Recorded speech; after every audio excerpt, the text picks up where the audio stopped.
Today I have flipped the camera around and we are in my kitchen because this is going to be a what I eat in the day video, but specifically geared towards my breastfeeding diet. Apologies in advance for the long intro that is to follow, but I want to explain the whole backstory of why I eat what I eat in a day while breastfeeding. From about week 2, Bowie was very unsettled.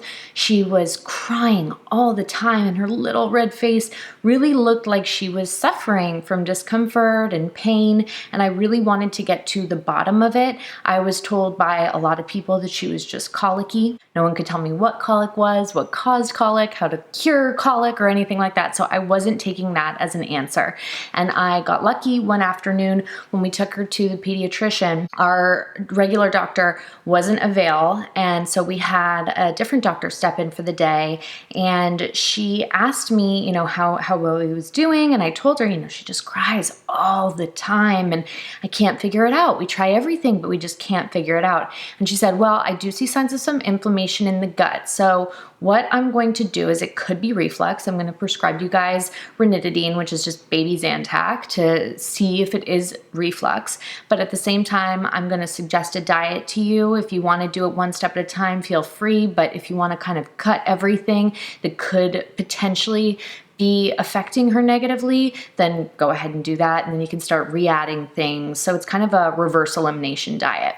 I opted for that because I wanted to get to the bottom of it ASAP, and I just wanted to help her as quickly as possible. This is the only time in my life, I said this in my day in the life video, the only time I have stuck to any sort of diet whatsoever because I have no willpower. But when you see the relief on your baby's face, you're like, anything is worth that. So my diet now is gluten-free, dairy-free, soy-free, nut-free. Well, it was all nut-free. Now I'm starting to reintroduce certain nuts. Definitely no peanuts and no eggs. And then also no gassy vegetables or fruits. So no citrus fruits, no broccoli, cauliflower, no Brussels sprouts.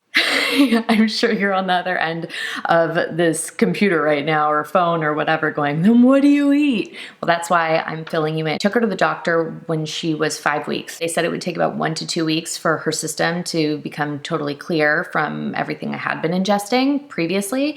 And 1 week to the day, I had a brand new baby. This baby was happy. She was calm, content. She was not, fussy really at all. She certainly wasn't upset, and she wasn't doing that kind of inconsolable screaming, crying that she had been doing for weeks. And so I don't know about you guys, but I think colic is just kind of this myth that people put on babies who are crying a lot as like a band-aid of, eventually they'll stop. But conveniently, colic goes away around 3 to 4 months, which is also when a lot of babies' digestive tract systems mature enough to handle everything that you're putting in. Even though I'm on this diet, it does not mean that Bowie's going to be allergic to these foods for the rest of her life. It just means that her digestive tract is not mature enough to process some of those things right now, so she has intolerances. I wanted to share this because I feel like there are a lot of moms out there, if you don't find the right doctor or nutritionist who suggests this to you, then maybe it's something that you've never even heard of and wouldn't think to try. I'm not a doctor, I'm not a nutritionist, so consult them before you take this on yourself, but nothing in here is unhealthy or anything like that. So you should be fine. And it's proved to work amazing for me and my baby. So hopefully this is helpful for other mamas out there who are struggling. So first things first, breakfast. For me, breakfast usually happens around like 5 o'clock in the morning right now. I get really hungry because I am strictly breastfeeding at the moment. So you need more calories when you're doing that. And I get hungry as soon as I get up with Bowie. As far as cereal goes, it's very hard to come by because a lot of cereals obviously have gluten, and then gluten-free ones, a lot of them have nuts. And when you're eliminating nuts, it's difficult to find gluten-free options that are also nut-free. I found this one, which is in a little container right now because I go through so much of it. We buy like multiple boxes at a time, but it's called Erewhon. It's a brown rice cereal. No nuts, no gluten, none of the things that I can't eat. And it's delicious. I have it with coconut milk. This one here is unsweetened coconut milk. If you really like coconutty flavors, then you can get the one from Silk that isn't unsweetened. And it actually has a really nice taste. but I use the unsweetened one, and then I sneak a little spoonful of sugar in as well to make it sweeter for me, but it's really, really tasty. I'm actually totally hooked on it. If you have a super sweet tooth, then I also found this delicious option recently. My husband brought it home for me.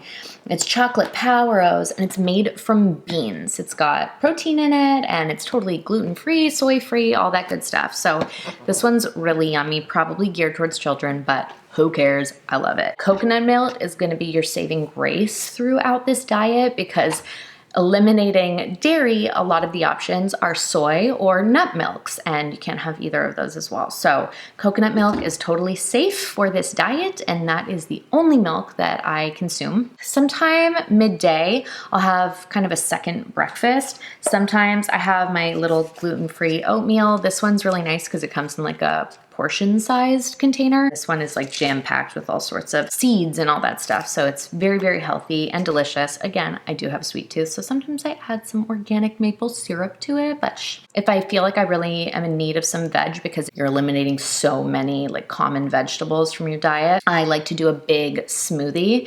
And I start with some frozen berries, just a frozen mixed berry package. I just take about a handful or two of those, pop it in the blender. I put a lot of frozen spinach or frozen kale, and I mean a lot because you really won't even taste it. It's not gonna, this is a green smoothie, but it's not gonna taste very green because of all the things I'm adding into it. So a lot of spinach goes into it. I can't emphasize that enough because you are in need of greens on this diet. I then add a banana. The more ripe the banana, the better. So I find when your bananas are getting too old to eat anymore, if you're not gonna make a nice banana bread or something like that with them, then pop them into a Ziploc bag and pop them in the freezer because the more ripe they are, the more flavor they have. So it's really delicious.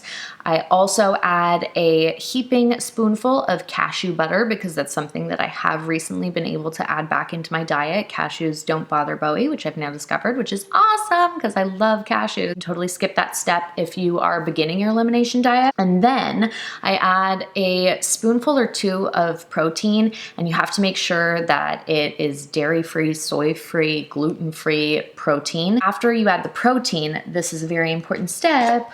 I've just discovered this brand called Majka, and a lot of times I wanted to increase my milk production and I would buy lactation cookies. And then when this diet came about, I was like, oh my gosh, I can't eat any of my lactation cookies or lactation bars because they all have nuts in them or gluten in them or soy in them or whatever.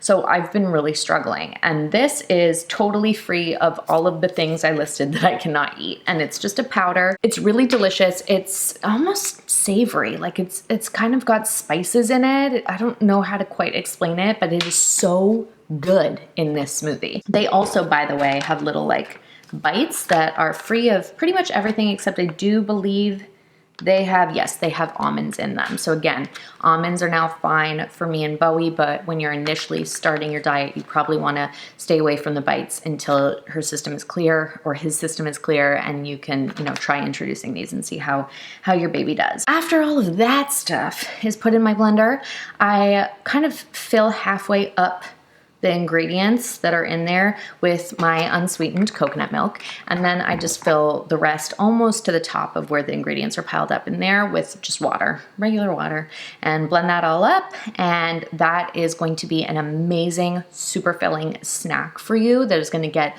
all of your lactation nutrients in, all of your greens in, all of your good stuff. And it tastes really yummy too. So that is like a major, major win for this diet because it is really filling.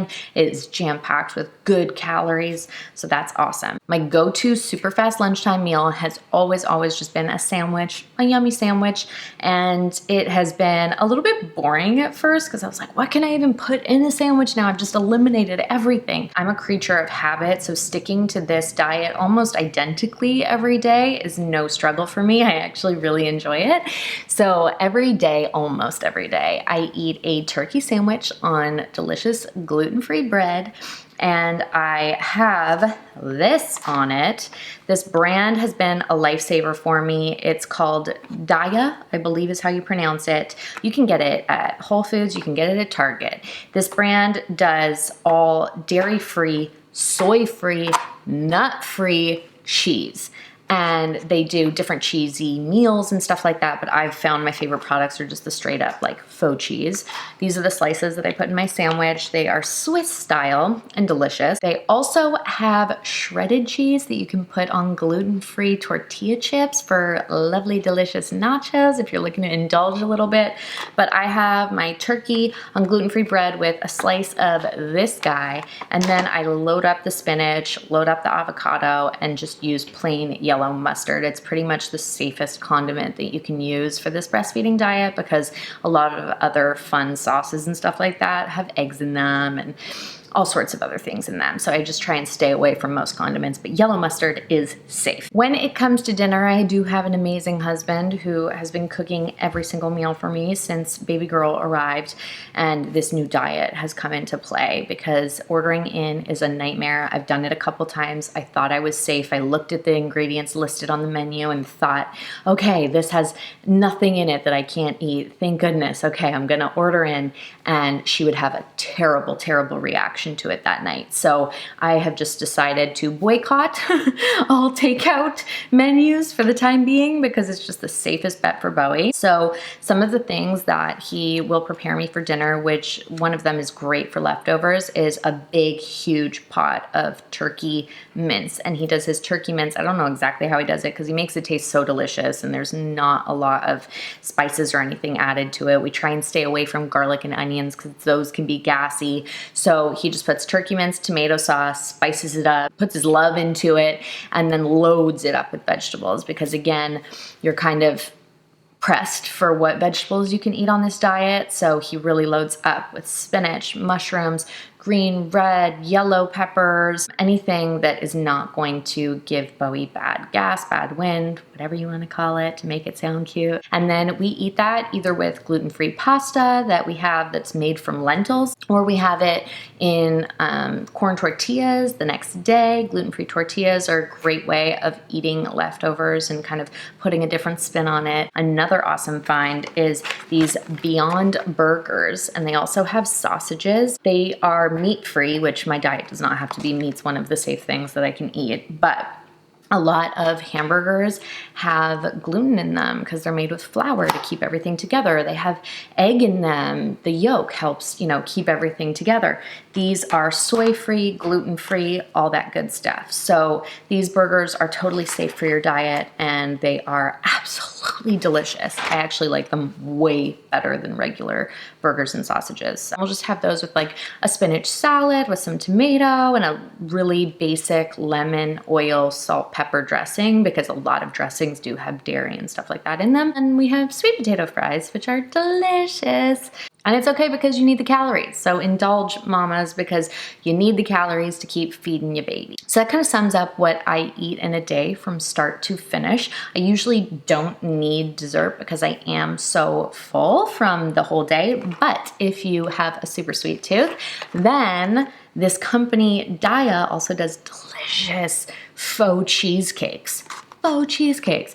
Put them in the freezer, you take them out. I like to put some berries on top and it is delicious. Also, I really quickly want to mention another company that does lactation lemonades. It's Milky Mama. They do teas, they do lemonades. They're really tasty and they're supposed to help with lactation and increasing your milk production. A lot of the teas and stuff out there actually have proven to have things in them that aren't good for you. So this company doesn't have any of those ingredients and they're very conscious of all of that stuff, and I really enjoy them, and it's like nice to be able to drink something other than water. And lastly, prenatal vitamins are so important postpartum, which never really occurred to me, but obviously baby girl is getting everything that I am putting into my system, and so I need to keep up with my prenatal vitamins even though I am postpartum now. And when you are taking your prenatals, make sure that they are dairy-free, soy-free, gluten-free, nut-free, all that good stuff, because a lot of prenatals have some of those things in them. So you just want to be very specific. I hope you guys enjoyed this video. I hope it was helpful for you. I know I would have really appreciated seeing this when I first got told what kind of diet I needed to be on, because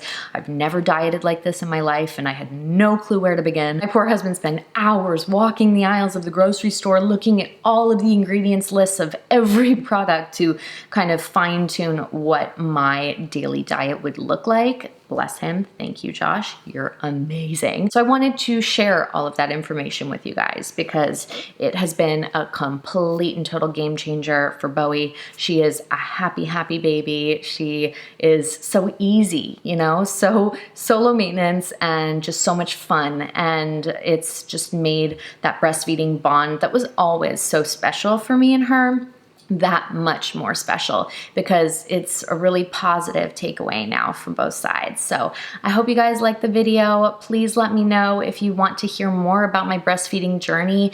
There were some hiccups at the beginning that I didn't bother getting into in this video. So if you want to hear about my entire breastfeeding experience with Bowie, let me know in the comment section below. Give the video a thumbs up and make sure you're subscribed if you're not already. All right, I will see you in the next one.